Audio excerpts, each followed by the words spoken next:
आजिर भिडियोटी सेही नारी मानक पई जेउ नारी माने कौनसी परिस्थिति रे भी सासु घरे निजको खाप खुआई चलिबाकू चेष्टा करू नाहंती एवं टिके टिके कथारे बाप घरर दुहाई दे परिवार रे अशांति क्रिएट करबाकू चेष्टा करूछन।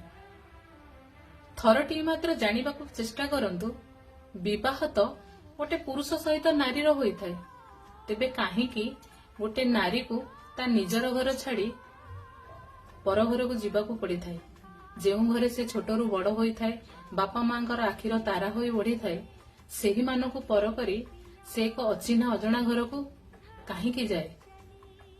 पर को आपणार करिबा, अचिन्हा अजणा लोकंकू निजर करिबार शक्ति आउ सबु दुख कष्ट को सही गोटे सुख शांतिर संसार करिबार क्षमता भगवान केवल गोटे नारी को ही देइथांती। आउ एहा हमकू बुझी जिबा